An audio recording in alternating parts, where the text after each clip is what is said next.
Hello बच्चों, स्वागत है आपका आज की क्लास पर। मैं हूं आदित्य शुक्ला और आज हम इस वीडियो में एक नया चैप्टर स्टार्ट करेंगे क्लास 9 से, जो कि है चैप्टर 2 पॉलिनोमियल्स। तो चलिए इस वीडियो की शुरुआत करते हैं डेफिनेशन ऑफ पॉलिनोमियल से। तो देखिए यहाँ मैंने डेफिनेशन इसका लिखा हुआ है। तो क्या कहता है पॉलिनोमियल का डेफिनेशन, देखिए अ polynomial is an algebraic expression. ठीक है, तो पहली लाइन क्या कहता है ये डेफिनेशन कि a polynomial is an algebraic expression, यानी पॉलिनोमियल क्या है, एक एल्जेब्रिक एक्सप्रेशन है। ठीक है, in which the power of variable is whole number, जिसमें कि पावर ऑफ वेरिएबल है, यानी वेरिएबल का जो एक्सपोनेंट है, पावर है, वो क्या होगा, हमेशा एक होल नंबर होगा। इस तरह के एल्जेब्रिक एक्सप्रेशन जो होंगे वो क्या होंगे, पॉलिनोमियल कहलाएंगे। चलिए कुछ एग्जांपल्स की मदद से हम इस डेफिनेशन को समझने का प्रयास करते हैं। अब देखिए पहला हमारे पास एग्जांपल क्या है, एक्स स्क्वायर प्लस 2। ये एक एल्जेब्रिक एक्सप्रेशन है जो कि हमने क्लास 8 में इसको देखा है बहुत अच्छे से। तो एल्जेब्रिक एक्सप्रेशन में यहाँ वेरिएबल क्या है, वेरिएबल यहाँ क्या है, x is the variable here. ठीक है, अब आपको इस एक्स की पावर को देखना है। ठीक है, ये जो वेरिएबल है इसकी पावर क्या है, 2, और 2 क्या है, एक होल नंबर। तो ये हम कह सकते हैं कि ये जो एल्जेब्रिक एक्सप्रेशन है ये पॉलिनोमियल है। तो यानी ये एक्स स्क्वायर प्लस 2 ये क्या है, एक पॉलिनोमियल। ठीक है स्टूडेंट्स, अब देखिए दूसरा एग्जाम्पल देखते हैं। दूसरे एग्जाम्पल में क्या है, x cube plus 3x square minus 4।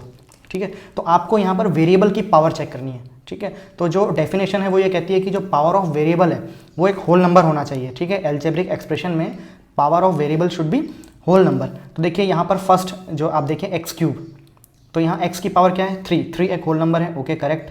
फिर हम इधर सेकंड टर्म में देखेंगे, यहाँ 3x स्क्वायर, तो यहाँ भी x की पावर क्या है, 2 है, 2 is also a whole number. तो यस, हम कह सकते हैं कि ये एक पॉलिनोमियल है। तो इस तरह का जो एल्जेब्रिक एक्सप्रेशन होगा वो पॉलिनोमियल होगा। इसी प्रकार मैंने यहाँ एक एग्जाम्पल और लिखा हुआ है 2x, यहाँ x पे कोई पावर नहीं है, इसका मतलब हम ये मान सकते हैं कि यहाँ x पे पावर क्या है, 1। तो ये 1 is also a whole number, so 2x is also a polynomial. Same x plus 1 में देखिए आप यहाँ पर x की पावर हम क्या बोल सकते हैं, 1, x की पावर को 1 मान सकते हैं, 1 एक होल नंबर है। तो x प्लस 1 भी क्या हो गया, एक पॉलिनोमियल। अब देखिए कुछ ऐसे एल्जेब्रिक एक्सप्रेशन भी होते हैं जो एल्जेब्रिक एक्सप्रेशन तो हैं ऑब्वियसली, बट वो पॉलिनोमियल नहीं होते। तो उसके भी कुछ एग्जांपल्स हमने यहाँ डिस्कस किए हैं। देखिए जैसे ये root x plus 3, square root of x plus 3। अगर आप यहाँ देखें तो क्योंकि हम नंबर सिस्टम में बहुत अच्छे से पढ़ के आए हैं इस रूट के बारे में, तो इस रूट को हम x की पावर 1/2 लिख सकते हैं, आप सभी जानते हैं। ठीक है, तो ये जो स्क्वायर रूट होता है, अगर इसे पावर के फॉर्म में लिखना हो तो हम इसे 1/2 x⁻1/2 लिख सकते हैं। तो अब आप ही बताइए कि क्या 1/2 होल नंबर है? 1/2 जो है is not a whole number, is not a whole number, ये होल नंबर नहीं है। तो यहाँ पर x है वेरिएबल और उसकी जो पावर है वो 1/2 है। 1/2 तो क्या हो गया, एक फ्रैक्शन, एक रैशनल नंबर हो गया। ठीक है, तो 1/2 होल नंबर नहीं है, तो इसलिए ये पॉलिनोमियल की जो डेफिनेशन है वो यहाँ सेटिस्फाई नहीं हो रही है। तो इसलिए ये जो square root of x plus 3 है ये एक पॉलिनोमियल नहीं है। ये एक एल्जेब्रिक एक्सप्रेशन है स्टूडेंट, लेकिन ये पॉलिनोमियल नहीं है। इसी तरीके से सेम चीज़ यहाँ पर है, x⁻1/2 प्लस 5। तो यहाँ x की जो पावर है वो एक होल नंबर नहीं है, वो एक रैशनल नंबर है। ठीक है, तो power of x should be whole number. अगर पॉलिनोमियल होना है तो power of x everywhere should be whole number. अब देखिए ये जो थर्ड एग्जाम्पल है ये बहुत इंटरेस्टिंग एग्जाम्पल है स्टूडेंट। देखिए यहाँ पर अगर आप फर्स्ट वाले को चेक करते हैं फर्स्ट टर्म में, तो यहाँ तो ये x है, कोई प्रॉब्लम नहीं है, ये सही है। यहाँ पर पावर क्या है, 1, तो हम मान सकते हैं कि ये यहाँ पर होल नंबर है। लेकिन अगर आप 1/x को देखें तो 1/x can be written as x⁻⁻1। ठीक है, ये लॉ ऑफ एक्सपोनेंट जो क्लास 8 में हमने देखे हैं। ठीक है, तो 1/x को हम x⁻1 लिख सकते हैं। अब देखिए -1 यहाँ क्या हो गया, ठीक है, यहाँ पर x की पावर क्या हो गई, -1, और आप सभी जानते हैं कि -1 होल नंबर नहीं है। -1 तो क्या है, -1 इज़ इंटीजर, -1 जो है वो एक इंटीजर है। तो देखिए फर्स्ट वाले पार्ट अगर यहाँ देखें हम फर्स्ट टर्म में, तो x की पावर यहाँ पर होल नंबर है, लेकिन यहाँ सेकंड पार्ट में देखिए यहाँ पर x⁻1, तो यहाँ x की पावर जो है वो होल नंबर नहीं है, तो इसलिए ये पॉलिनोमियल नहीं होगा, ये पॉलिनोमियल नहीं होगा स्टूडेंट। अब हम बात करते हैं कंपोनेंट्स ऑफ पॉलिनोमियल की। पॉलिनोमियल के कुछ कंपोनेंट होते हैं जिसमें सबसे पहला कंपोनेंट जो है वो है टर्म्स ऑफ द पॉलिनोमियल। ठीक है, टर्म्स, तो कैसे हम टर्म्स आइडेंटिफाई कर सकते हैं, तो बहुत ही आसान है स्टूडेंट। देखिए टर्म्स जो होती हैं वो प्लस और माइनस साइन से सेपरेट होती हैं। जैसे ये यहाँ जो 2x है और ये x स्क्वायर, ये दोनों किससे कनेक्टेड हैं, प्लस साइन से कनेक्टेड है। तो x square is a first term, x square first term होगा, और 2x जो होगा वो इसका सेकेंड टर्म होगा। ठीक है, और ये दोनों टर्म जो हैं वो प्लस साइन से कनेक्टेड है। इसी प्रकार जो सेकंड एग्जाम्पल है उसमें देखिए 3x स्क्वायर प्लस 4x, ठीक है। तो 3x² और 4x के बीच में प्लस साइन है, इसका मतलब 3x² is a first term, 3x² is a first term and 4x is the second term, ठीक है। इसी प्रकार जो लास्ट टर्म होगी वो क्या होगी, 2 विथ नेगेटिव साइन। तो जब भी हम टर्म लेते हैं तो हम उसके आगे जो साइन लगा हुआ है उसे हम जरूर लिखते हैं। अगर प्लस साइन है तो हम नहीं लिखेंगे तो भी चलेगा स्टूडेंट्स, लेकिन अगर नेगेटिव साइन है किसी टर्म के आगे तो हमें स्पेशली उसको लिखना पड़ेगा कि वो नेगेटिव यहाँ पर आपको दिखाना पड़ेगा। इसी प्रकार जो थर्ड हमारे पास पॉलिनोमियल है उसे भी हम देख लेते हैं। देखिए इसका जो फर्स्ट टर्म है वो क्या है, x³, लेकिन उसके आगे जो साइन लगा है वो क्या है, माइनस। तो इसलिए जो टर्म होगा यहाँ पर फर्स्ट टर्म होगा वो क्या होगा इसका, -x³, ठीक है। इसी प्रकार जो इसका सेकेंड टर्म होगा वो क्या होगा, 4x² एंड जो थर्ड टर्म होगा वो क्या होगा, 7x, ठीक है। और जो फोर्थ टर्म है इसका वो क्या है, -2x। तो देखिए जो टर्म्स होता है उसके बीच में प्लस माइनस या प्लस साइन आपको हमेशा जरूर मिलेगा, ठीक है। तो terms we can also say that the terms are separated by, terms are connected by plus और माइनस साइन। तो जो टर्म्स होते हैं पॉलिनोमियल के वो प्लस और माइनस साइन से जुड़े हुए होते हैं, तो इनको आप पहचानना बहुत ही आसान है। जिस तरीके से हमने एग्जाम्पल में देखा इसी तरीके से आप टर्म्स को पहचान सकते हैं। अब बात करते हैं इसके दूसरे कंपोनेंट की। जो अगला कंपोनेंट है वो है कोएफिशिएंट ऑफ द टर्म। तो टर्म का कोएफिशिएंट क्या होगा, देखिए यहाँ मैंने एक पॉलिनोमियल लिया है ये समझाने के लिए आपको। तो अभी हमने टर्म समझ चुके हैं, तो मैंने इसके यहाँ पर टर्म्स लिख लिए हैं। देखिए फर्स्ट टर्म इसका -x³ होगा, सेकेंड टर्म इसका 4x² होगा, और जो थर्ड टर्म है 7x and fourth term is -2x। तो मैंने यहाँ पर टर्म्स को लिख लिया है स्टूडेंट्स। अब हम बात कर लेते हैं यहाँ पर कि इसके कोएफिशिएंट क्या होंगे। तो देखिए यहाँ पर मैंने लिखा हुआ है इसका डेफिनेशन कि numerical value associated with the term. जो टर्म है आपका उसके साथ में जो न्यूमेरिकल वैल्यू एसोसिएटेड है वो न्यूमेरिकल वैल्यू क्या कहलाएगी, उस टर्म का कोएफिशिएंट कहलाएगी। अब देखिए अगर हम यहाँ बात करें x³ तो x³ नहीं है ये, -x³। तो -x³ का कोएफिशिएंट क्या होगा, तो यहाँ कौन सी वैल्यू एसोसिएटेड है इसके साथ, -1, ठीक है। क्योंकि देखिए x³ में क्या मल्टीप्लाई हुआ है, -1 मल्टीप्लाई हुआ है, तभी वो क्या बना, x³। तो यहाँ मान सकते हैं कि जो x³ है उसके साथ न्यूमेरिकल वैल्यू जो एसोसिएटेड है वो है -1, तो -1 विल बी द कोएफिशिएंट। इसी प्रकार यहाँ x² का कोएफिशिएंट देखिए, x² के साथ में जो न्यूमेरिकल वैल्यू है वो क्या है, 4। तो इसका जो कोएफिशिएंट होगा वो क्या कहलाएगा, इस टर्म का 4। इसी प्रकार 7x में जो कोएफिशिएंट है यहाँ पर इस टर्म का वो क्या है, 7, ठीक है। तो 7 is the coefficient of this term 7x जो टर्म है उसका जो कोएफिशिएंट है वो क्या है, 7। और -2 एक कांस्टेंट टर्म है तो इसका कोएफिशिएंट खुद -2 ही रहेगा स्टूडेंट्स, ठीक है। तो उम्मीद करता हूँ कि आपको कोएफिशिएंट समझ में आया होगा। अब हम बात कर लेते हैं, देखिए यहाँ पर एक इंपॉर्टेंट नोट है कि if the variable of polynomial is x then we denote the polynomial by px। अब पॉलिनोमियल को कैसे डिनोट करते हैं उसके बारे में है ये कि अगर कोई वेरिएबल पॉलिनोमियल में यूज़ किया है, मान लीजिए x यूज़ किया है, तो हम उसे पॉलिनोमियल को कैसे डिनोट करेंगे, p ऑफ x। इसका मतलब होता है पॉलिनोमियल इन x, ठीक है। क्योंकि जो वेरिएबल इस्तेमाल हुआ है पॉलिनोमियल में वो वेरिएबल जो इस्तेमाल हुआ है वो क्या है, x। तो इसलिए हम इसे क्या लिखेंगे, पॉलिनोमियल इन x। पॉलिनोमियल इन x को लिखने का जो शॉर्ट तरीका है वो क्या है, p ऑफ x, ठीक है। इसको इस तरीके से रीड करना है हमें, p ऑफ x मतलब पॉलिनोमियल इन x। अब इसी तरीके से यहाँ मैं नेम दे सकता हूँ इन्हें, जैसे यहाँ पर जो वेरिएबल यूज़ हुआ है वो फर्स्ट वाला जो पॉलिनोमियल है इसमें वेरिएबल x यूज़ हुआ है, तो हम इसे लिख सकते हैं p ऑफ x, ठीक है स्टूडेंट्स। इसी प्रकार जो सेकंड पॉलिनोमियल है इसमें भी x वेरिएबल यूज़ हुआ है, तो मैं इसे यहाँ पर qx लिख सकता हूँ चाहूँ तो, ठीक है। और जो थर्ड पॉलिनोमियल है इसमें y वेरिएबल यूज़ हुआ है, तो हम यहाँ लिख सकते हैं इसको ry, ठीक है। यहाँ देखिए जो लास्ट पॉलिनोमियल है इसमें u वेरिएबल का इस्तेमाल हुआ है, ठीक है। तो मैं यहाँ इसे pu लिख सकता हूँ चाहूँ तो। अगर कोई पॉलिनोमियल है उसमें जैसे मान लीजिए t³ plus t² plus t+1, अब यहाँ पर t का इस्तेमाल हुआ है t वेरिएबल का, तो हम इसे pt इस तरीके से पॉलिनोमियल इन t ऐसे हम इसे लिख सकते हैं, ठीक है स्टूडेंट्स। अब बात करते हैं हम डिग्री ऑफ पॉलिनोमियल की। तो चलिए समझते हैं डिग्री ऑफ पॉलिनोमियल क्या होता है। बहुत ही इंपॉर्टेंट टॉपिक है ये डिग्री ऑफ पॉलिनोमियल। देखिए डेफिनेशन यहाँ मैंने क्लियरली लिखा हुआ है, the highest power of variable in the polynomial is called degree of the polynomial. देखिए कोई भी पॉलिनोमियल है उसमें वेरिएबल की जो सबसे बड़ी पावर है वो क्या कहलाती है, डिग्री। ठीक है, सबसे बड़ी पावर यानी हाईएस्ट पावर आपको देखना है पूरे पॉलिनोमियल में, वेरिएबल की सब हाईएस्ट पावर आपको चेक करना है। तो देखिए यहाँ जो फर्स्ट पॉलिनोमियल है आप देख सकते हैं, मैंने यहाँ लिखा हुआ है x cube plus 3x² minus x plus 4। अब देखिए यहाँ पर फर्स्ट, इसको देखिए आप, यहाँ पर x की पावर क्या है 3, यहाँ x की पावर क्या है 2 और x की पावर 1 भी है। तो जो सबसे हाईएस्ट पावर है x की वो यहाँ क्या है 3। ठीक है, तो इसका डिग्री क्या हो जाएगा 3।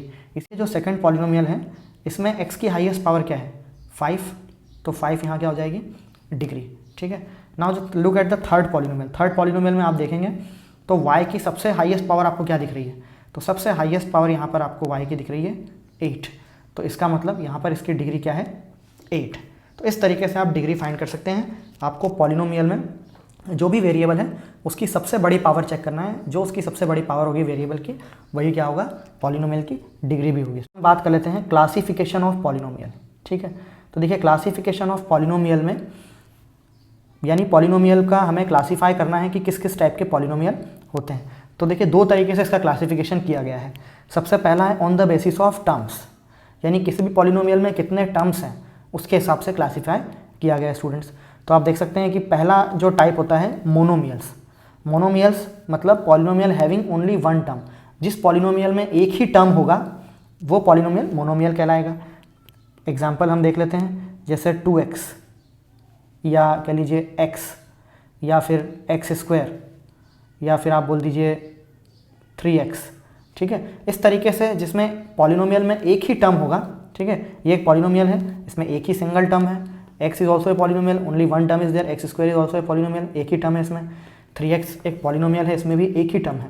ठीक है, तो ऐसे पॉलिनोमियल जिसमें सिर्फ एक ही टर्म होती है उन्हें मोनोमियल्स कहते हैं। इसी प्रकार अगला स्टूडेंट्स बाइनोमियल। बाइनोमियल यानी पॉलिनोमियल्स हैविंग टू टर्म्स, तो जिस पॉलिनोमियल में दो टर्म्स होंगी उसे बाइनोमियल कहेंगे। कुछ एग्जांपल देख लेते हैं, जैसे x² प्लस 1, पहला टर्म x², दूसरा टर्म 1। जैसे 3x प्लस 4। ठीक है, तो ये 3x फर्स्ट टर्म हो गया और सेकंड टर्म क्या है 4। या आप कह सकते हैं x³ प्लस 1 या x² प्लस x। तो इस तरीके से ये जो पॉलिनोमियल हैं ये सब क्या हैं बाइनोमियल्स हैं, क्योंकि इसमें दो टर्म्स इन्वॉल्व हैं। इसी प्रकार स्टूडेंट्स होता है trinomial. Polynomials having only 3 terms, जिसमें 3 टर्म होंगी वो सभी पॉलिनोमियल ट्राइनोमियल्स कहलाएंगे। जैसे x³ प्लस x² प्लस 1, ये एक ट्राइनोमियल है क्योंकि इसमें 3 टर्म है। इसी प्रकार x² प्लस 4x प्लस 5। ठीक है, ये एक ट्राइनोमियल है क्योंकि इसमें 3 टर्म्स इन्वॉल्व हैं। ठीक है, और भी एग्जांपल्स है ट्राइनोमियल के, जैसे 3x³ प्लस 2x² प्लस 5, ये भी एक ट्राइनोमियल का एग्जांपल है। तो ढेरों एग्जांपल्स हम स्टूडेंट इस प्रकार से लिख सकते हैं ट्राइनोमियल के। तो ये जो क्लासिफिकेशन है ये बेस्ड ऑन टर्म्स है। ठीक है, और अगर 3 टर्म से भी ज़्यादा अगर किसी पॉलिनोमियल में टर्म्स आते हैं तो हम उसे जनरली पॉलिनोमियल ही कहते हैं। ठीक है, 1 टर्म, 2 टर्म और 3 टर्म के लिए हमारे पास स्पेशल नेम्स हैं इनके लिए, लेकिन अगर उससे ज़्यादा टर्म्स हैं तो फिर वो पॉलिनोमियल ही उसे हम कहेंगे। तो ये जो क्लासिफिकेशन था ये टर्म्स के बेसिस पे था, किस पॉलिनोमियल में कितनी टर्म्स हैं उसके हिसाब से क्लासिफिकेशन था। अगला जो क्लासिफिकेशन है पॉलिनोमियल का स्टूडेंट्स वो डिग्री के बेस पे है। ठीक है स्टूडेंट, डिग्री, अभी हमने डिग्री देखा, डिग्री क्या होता है, तो डिग्री के हिसाब से भी क्लासिफिकेशन किया गया और ये क्लासिफिकेशन आपको बहुत अच्छे से याद रखना है क्योंकि ये बहुत ही ज़्यादा इंपॉर्टेंट है। ठीक है, तो on the basis of degree क्या कैसे क्लासीफाई किया है इसको वो हम समझते हैं। देखिए, तो फर्स्ट है डिग्री। डिग्री अगर 0 है, ठीक है ना, डिग्री 0 होना मतलब जो हाईएस्ट पावर ऑफ वेरिएबल है वो क्या है 0। तो अगर डिग्री 0 है तो उसे हम क्या कहेंगे स्टूडेंट्स, कांस्टेंट पॉलिनोमियल कहेंगे उसे। कांस्टेंट पॉलिनोमियल मैं समझा देता हूँ आपको क्या है। जैसे 2, तो आप सभी जानते हैं जैसे 2 है तो 2 को हम क्या लिख सकते हैं x2 इंटू x⁻0। x⁻0 लिख सकते हैं। क्यों लिख सकते हैं स्टूडेंट्स x⁻0?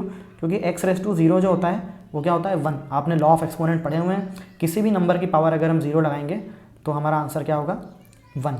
तो हम 2 को 2 इंटू x⁻0 लिख सकते हैं और x⁻0 अगेन क्या हो जाएगा 1। तो देखिए सॉल्व करने पर फिर से क्या आएगा 2 ही आएगा, यानी 2 को हम अगर ज़रूरत पड़ने पर 2 इंटू x⁻0 लिख सकते हैं। हमने 2 में कोई चेंज नहीं किया है। ठीक है, अगर आप इसे फिर सॉल्व करेंगे तो फिर से 2 आ जाएगा। इसी प्रकार जैसे मान लीजिए -6 है तो -6 को मैं लिख सकता हूँ -6 इंटू x⁻0। ठीक है, तो देखिए ये पॉलिनोमियल की डेफिनेशन को भी सेटिस्फाई कर रहा है। हमने पढ़ा था कि पॉलिनोमियल में पॉलिनोमियल वो होता है जिसमें कि पॉलिनोमियल वो एल्जेब्रिक एक्सप्रेशन होता है जिसमें वेरिएबल की जो पावर है वो होल नंबर हो, और ज़ीरो क्या है, एक होल नंबर है। तो इसलिए -6 into x raise to zero लिख सकते हैं, और -6 अगर आप इसे फिर से सॉल्व करते हैं, x raise to zero again क्या हो जाएगा 1, तो ये फिर क्या आ जाएगा -6, यानी -6 को हम चाहें तो -6 एक्स रेस टू ज़ीरो लिख सकते हैं। तो इस तरह के जो नंबर्स होते हैं यानी वो क्या कहलाएंगे, कांस्टेंट पॉलिनोमियल। तो जैसे 1 है वो भी एक कांस्टेंट पॉलिनोमियल है, 5 एक कांस्टेंट पॉलिनोमियल है, 7 एक कांस्टेंट पॉलिनोमियल है।